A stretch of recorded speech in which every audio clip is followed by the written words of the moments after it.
नमस्कार, स्वागत आहे तुमचं रोहिणी SD किचनमध्ये।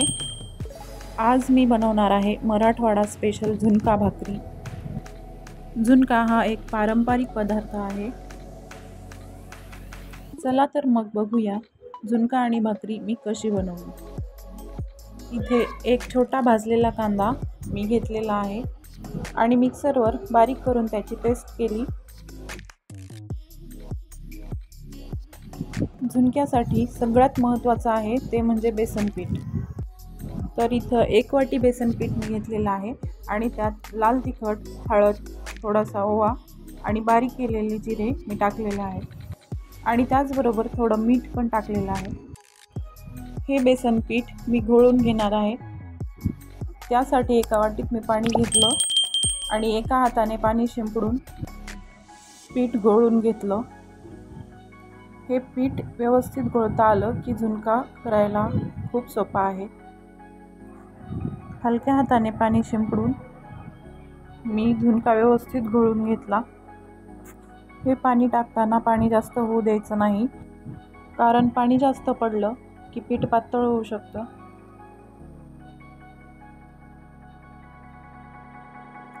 व्हिडिओमध्ये दाखवल्याप्रमाणे पिठामध्ये गाठी तयार झाल्या आणि पिवळा आणि लाल कलर यायला लागला की हा झुणका भाजण्यासाठी तयार आहे।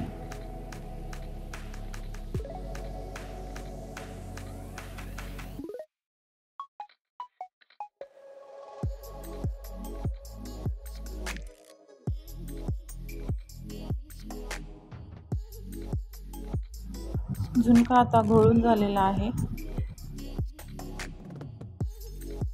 आता कढईमध्ये तेल टाकून झुणका भाजून घ्यायचा आहे। कमी गॅसवर हा झुणका कुरकुरीत होईपर्यंत भाजून घ्यायचा। कुरकुरीत भाजलेला झुणका असा खायलाही खूप छान लागतो।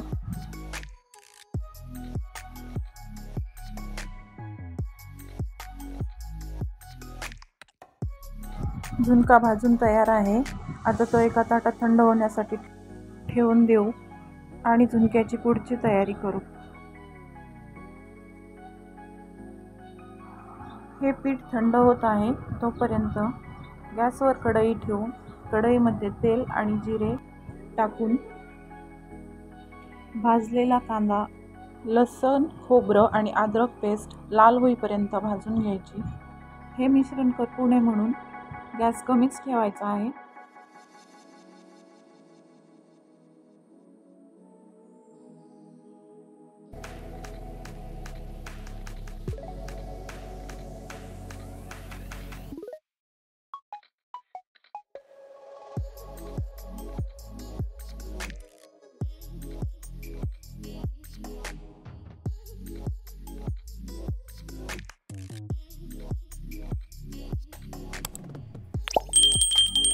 हे मिश्रण भाजलं की त्यात हळद आणि काळा मसाला टाकून परतून घ्यायचं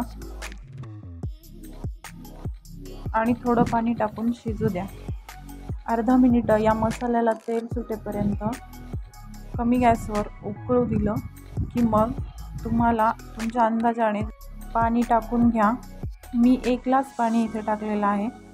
चवीनुसार मीठ टाकून हे पाणी उकळू द्या। या पाण्याला उकळी आलेली आहे आणि आता मी भाजलेला झुणका या पाण्यामध्ये टाकत आहे आणि 1 ते 2 मिनिटं कमी गॅसवर हा झुणका शिजू दिला की झुणका तयार आहे।